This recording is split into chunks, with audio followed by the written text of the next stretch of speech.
Good morning students. आज हम बात करेंगे महाद्वीप तथा महासागरों की उत्पत्ति के बारे में। जैसा कि आप सभी जानते हैं कि पृथ्वी का जो भूपटल है इसके ऊपर दो मुख्य या भूपटल को हम दो मुख्य भागों में विभाजित करते हैं। एक तो स्थलमंडल और दूसरा जलमंडल। स्थलमंडल से तात्पर्य है कि पृथ्वी के भूपटल पर जो ठोस भूभाग है उसको हम स्थलमंडल या लिथोस्फीयर कहते हैं, और जो जलीय भाग है उसको हम जलमंडल यानी जो महासागर हैं, सागर हैं, इनको मिलाकर हम जलमंडल के नाम से जानते हैं। तो पृथ्वी का स्थलीय भूपृष्ठ महाद्वीप और महासागरों में विभक्त किया गया है। भूमंडल पर महाद्वीप और महासागरों के आकार, विस्तार और अवस्थिति को हम देखें तो इसके अंतर्गत अत्यधिक असमानता हमें नजर आती है। पृथ्वी जो है इसका संपूर्ण क्षेत्रफल है लगभग 51 करोड़ वर्ग किलोमीटर। तो संपूर्ण पृथ्वी के कुल क्षेत्रफल को हम दो भागों के अंदर बांटते हैं, जिसके ऊपर लगभग 70.8% भाग पर जल यानी महासागर और लगभग 29.2% भाग पर स्थल का विस्तार माना गया है। इसके साथ ही संपूर्ण पृथ्वी जो है वो एक अपूर्ण गोले के रूप में है, जिसको जियोइड या भूआब कहा जाता है। कंप्लीट स्फीयर नहीं है क्योंकि पृथ्वी जो है ये ध्रुवों के ऊपर से चपटी है। तो इस संपूर्ण ग्लोब के ऊपर महाद्वीप प्लेटफॉर्म और महासागरीय जो बेसिन है इनका विस्तार है। सैलिसबरी ने 1919 के अंदर धरातल पे जितने भी उच्चावच हैं इनको 3 श्रेणियों में विभाजित किया। पहला है प्रथम श्रेणी के उच्चावच, जैसे महाद्वीप और महासागर। महाद्वीप और महासागर को इन्होंने प्रथम श्रेणी के उच्चावच माना। इसके पश्चात द्वितीय श्रेणी के उच्चावच। महाद्वीप और महासागर के ऊपर हमें पर्वत, पठार, मैदान, गर्त आदि नजर आते हैं, तो इनको इन्होंने द्वितीय श्रेणी के उच्चावच की कैटेगरी में शामिल किया है। और तीसरा लिया इन्होंने तृतीय श्रेणी के उच्चावच, यानी पर्वत, पठार, मैदान के ऊपर जो स्थल आकृतियां हैं छोटे आकार की, जैसे घाटियां, प्रपात, झीलें, डेल्टा आदि। इन सब की उत्पत्ति हम देखें तो जो प्रथम श्रेणी के उच्चावच जो हैं इनकी उत्पत्ति सैलिसबरी के अनुसार 200 करोड़ वर्ष पूर्व पृथ्वी के जन्म के पश्चात मानी है।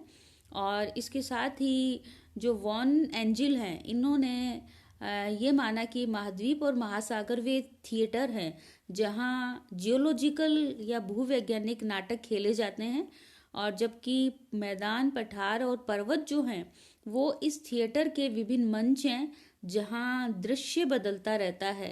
यानी ठीक जैसे नाटक के अंदर जैसे मंच पर दृश्य बदलते हैं वैसे ही धरातल के ऊपर भी ये दृश्य बदलते रहते हैं, और इन दृश्यों या जो सीन बदलते हैं इसकी तुलना इन्होंने तृतीय प्रकार के उच्चावच जैसे घाटियां, प्रपात, झीलें, डेल्टा जो है इनसे की है। अब हम बात करते हैं पृथ्वी के ऊपर महाद्वीप और महासागरों की उत्पत्ति की।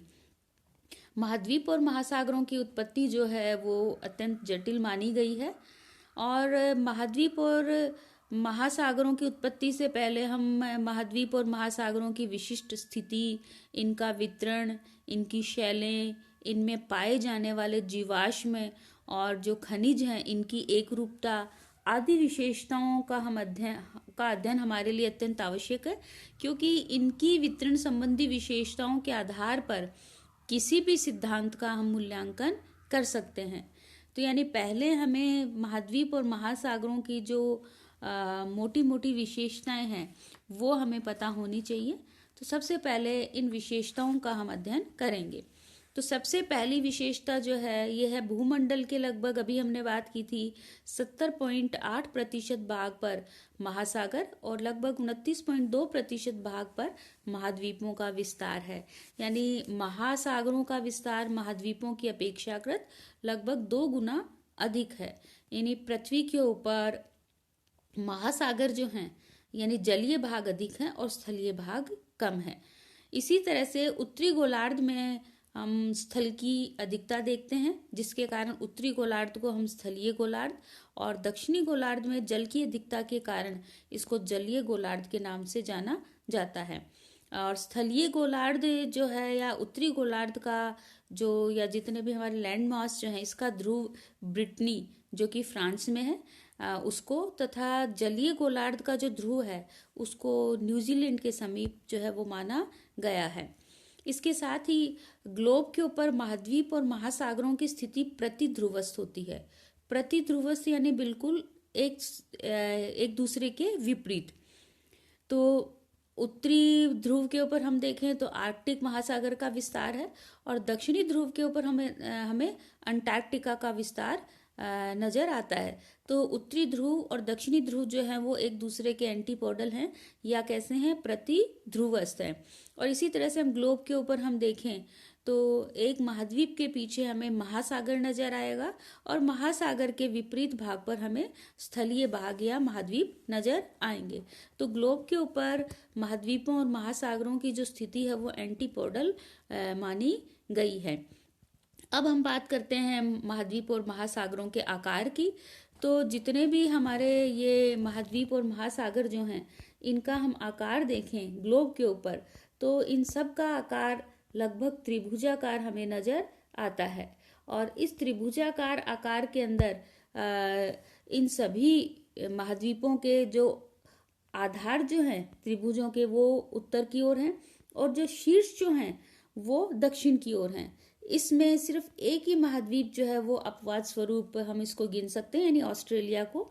ऑस्ट्रेलिया का आधार जो है वो दक्षिण में है और शीर्ष जो है वो उत्तर की ओर है। तो महाद्वीप और महासागर जो हैं ये ग्लोब के ऊपर त्रिभुजाकार आकृति के अंदर मौजूद हैं। इसके साथ ही महासागरों को हम देखें तो महासागर भी त्रिभुजाकार आकार के अंदर हैं, लेकिन इनके आधार जो हैं वो दक्षिण में है और शीर्ष जो हैं वो किसके अंदर हैं, उत्तर में स्थित हैं। अगली बात हम बात करें तो ये है महाद्वीपों के किनारे की। तो महाद्वीपों के जितने भी किनारे हैं, चाहे उत्तरी अमेरिका हो, दक्षिणी अमेरिका हो, एशिया हो, इन सब के बॉर्डर्स पे और किनारों पर हमें जो द्वीपीय चाप और वलित पर्वत जो है नजर आएंगे। उत्तरी अमेरिका के अंदर हम देखें तो वेस्टर्न कोस्ट के ऊपर रॉकीज, दक्षिणी अमेरिका में एंडीज, और इसी तरह से इनके पूर्वी भागों में जो वेस्ट इंडीज द्वीप समूह जो हैं ये एक द्वीप चापों के रूप में है। इसी तरह से हम एशिया महाद्वीप के देखें पूर्व में तो क्यूराइल से लेकर जापान से नीचे फिलीपींस और इंडोनेशिया द्वीप समूह एक चाप के रूप में हमें नजर आएंगे, द्वीपों की माला के रूप में। ऐसे ही अफ्रीका के पूर्व में मेडागास्कर, मॉरिशस जो है द्वीप समूह मौजूद हैं। तो महाद्वीपों के किनारों पर फोल्डेड माउंटेन्स और जो द्वीपीय चाप जो है ये मौजूद हैं। इसके साथ ही हम रचना की बात करें महाद्वीप और महासागरों की, तो महाद्वीपों की रचना हल्की शैलों यानी ग्रेनाइट शैलों से, और महासागरों का निर्माण जो है या इनकी जो तली है वो अधिक भारी जो सघन बेसाल्टिक शैलें जो है उससे बनी हुई हैं। इसके साथ ही महाद्वीपों पर जो भी शैलें पाई जाती हैं उन शैलों में उथले सागरों के निक्षेप और जीवाश्म पाए जाते हैं, लेकिन जो लाल पंख या चीका जैसे गहन सागरीय जो निक्षेप हैं इनका अभाव पाया जाता है। इसके साथ ये चीज़ ये बताती है कि यहाँ पर या महाद्वीपों की शैलों में ये मौजूद नहीं हैं। अब बात करें हम ऊंचाई की। महाद्वीप और महासागरों जितने महाद्वीप ऊंचे हैं, महाद्वीपों के ऊपर जितने उच्च भाग हैं जैसे माउंटेन्स हैं, पीक्स हैं, तो महाद्वीपों का सर्वोच्च स्थल एवरेस्ट को माना गया है जिसकी ऊंचाई है 8,848 मीटर। और लेकिन महासागरों में उससे भी कहीं अधिक गहरे स्थल मौजूद है, यानी सबसे गहरा स्थल जो है वो मैरियाना ट्रेंच को माना गया है। और मैरियाना ट्रेंच जो है वो पैसिफिक ओशन में फिलीपींस द्वीप समूह के अंदर मौजूद है। तो ये विश्व के सबसे गहरे स्थल महासागरों में और ऊंचे स्थल जो हैं वो महाद्वीपों के ऊपर मौजूद हैं। इसके साथ ही महाद्वीपों के ऊपर हम देखें तो लंबी लंबी माउंटेन चेन्स नजर आएंगी। तो सबसे लंबी जो माउंटेन चेन मानी गई है ये आल्प्स और हिमालय श्रेणी को माना गया है और इसकी लंबाई लगभग 10,000 किलोमीटर है। इसकी अपेक्षा करें तो महासागरों में हम देखें तो महासागरों के अंदर भी हमें माउंटेन चेन्स नजर आती हैं जिनको हम निमग्न कटों के रूप में जानते हैं। और खासकर अटलांटिक महासागर के अंदर सबसे लंबी महासागरीय निमग्न कटक है, जिसकी लंबाई है 40,000 किलोमीटर से भी अधिक मानी गई है। महाद्वीपों की तली में महासागरों की तली में भी महाद्वीपों की भांति पर्वत श्रेणियां, पठार, ढाल, कंदराएं, मैदान, ज्वालामुखी गर्त आदि स्थलाकृतियां नजर आती हैं। तो जो भूभाग महाद्वीपों पर है या जो स्थलाकृतियां हैं वे महासागरों के अंदर भी हैं। इसके साथ ही महाद्वीपों की अपेक्षाकृत महासागरों के अंदर खनिज, शक्ति संसाधन, मछली, भोजन योग्य अन्य जो वनस्पतियां हैं, इनके विशाल भंडार जो है वो मौजूद हैं। तो महाद्वीप और महासागरों की हम मोटी मोटी विशेषताएं हम देखें तो ये विशेषताएं दोनों ही की अलग अलग विशेषताएं जो है हमने देखी, इनकी हमने बात की। इसके अलावा और हम बात करें तो जितने भी प्रशांत महासागर जो है ये हमारा सबसे बड़ा महासागर है, जो संपूर्ण पृथ्वी के क्षेत्रफल के लगभग 1/3 भाग पर मौजूद है। विश्व का सबसे पुराना महासागर इसको माना गया है।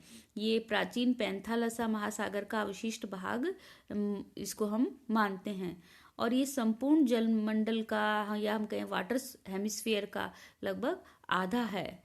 और इस महासागर की तली के अंदर हम देखें तो सियाल परत जो है वो अनुपस्थित पाई गई है और जो एंडेसाइट रेखा है उसका चारों ओर पाया जाना और इसके साथ ही इस महासागर के चारों ओर मोड़दार पर्वतों की स्थिति, द्वीपीय चाप की स्थिति जो है वो इसको महत्वपूर्ण बनाती है। तो ये तो थी महाद्वीप और महासागरों की मुख्य विशेषताएं। अब हम बात करें महाद्वीप और महासागरों की उत्पत्ति के संबंध में जो विचारधाराएं प्रचलित हैं। इनकी उत्पत्ति के संबंध में मुख्यतः 2 विचार प्रचलित हैं। पहला है रूढ़िवादी विचारधारा और दूसरा है विस्थापन संबंधी विचारधारा। रूढ़िवादी विचारधारा जिसको ऑर्थोडॉक्स व्यू कहा जाता है, ये प्राचीन विद्वान जो हैं उनके द्वारा मानी गई है और इस विचारधारा के अनुसार विद्वान ये मानते हैं कि स्थल और यानी महाद्वीप और महासागर जो है वो अपनी जगह पर स्थायी हैं, यानी जब से इनका निर्माण हुआ है तब से ये अपनी उसी जगह पर स्थित हैं। इनमें कोई भी खिसकाव या प्रवाह नहीं हुआ है। यानी उत्तरी अमेरिका जहां जब पृथ्वी का निर्माण हुआ, इसकी स्थिति आज के लगभग 8-10 अरब 4 अरब वर्ष पूर्व भी उत्तरी अमेरिका उसी जगह पर था ग्लोब के ऊपर जहां आज है। तो जो रूढ़िवादी विचारधारा के जो समर्थक विद्वान हैं उनके अनुसार भूखंड के ऊपर जो स्थल और सागर जो हैं इनमें कोई भी खिसकाव या प्रवाह नहीं हुआ है। ये खासकर पृथ्वी के ताप खोने पर संकुचन से महाद्वीप और महासागरों की उत्पत्ति को मानते हैं। यानी पृथ्वी धीरे धीरे ठंडी हुई निर्माण के पश्चात और धीरे धीरे ठंडे होने के बाद उसमें संकुचन हुआ और संकुचन से महाद्वीप उच्च उठे भाग जो हैं वो महाद्वीपों में और जो गहरे धंसे जो भाग हैं वो महासागरों के अंदर परिवर्तित हो गए। हालांकि ये विचारधारा वर्तमान में अमान्य है, लेकिन फिर भी इस विचारधारा के विद्वानों को हमारे लिए जानना अत्यंत आवश्यक है और इसके जो प्रमुख समर्थक हैं ये हैं चैम्बरलिन व Moulton, Jeffrey Jeans, Solas, Dana, Lapworth, Calvin आदि। दूसरी विचारधारा की हम बात करें तो यह है विस्थापन संबंधी विचारधारा। इसको ड्रिफ्टिंग व्यूज के नाम से जाना जाता है। इस विचारधारा में विद्वान जो है ये मानते हैं कि महाद्वीपों में खिसकाव हुआ है, यानी इन अलग अलग महाद्वीपों का निर्माण खिसकाव के द्वारा माना गया है। और वर्तमान में हम देखें तो प्लेट टेक्टोनिक जो सिद्धांत है उसने इस विचारधारा की पुष्टि की है। और इस विस्थापन विचारधारा के जो मुख्य समर्थक हैं ये हैं Wagner, Taylor, Holmes, Jolly, Daly आदि। तो ये तो थी महाद्वीप और महासागरों की उत्पत्ति के संबंध में हमारे 2 प्रचलित विचारधाराएं। तो आज हमने बात की धरातल के ऊपर या ग्लोब के ऊपर महाद्वीप और महासागरों की जो स्थिति है और इसके साथ साथ हमने जो उत्पत्ति के संबंध में जो विचारधाराएं हैं इसके बारे में हमने बात की। अगले व्याख्यान में हम इन विचारधाराओं को हम डिटेल से पढ़ेंगे। धन्यवाद।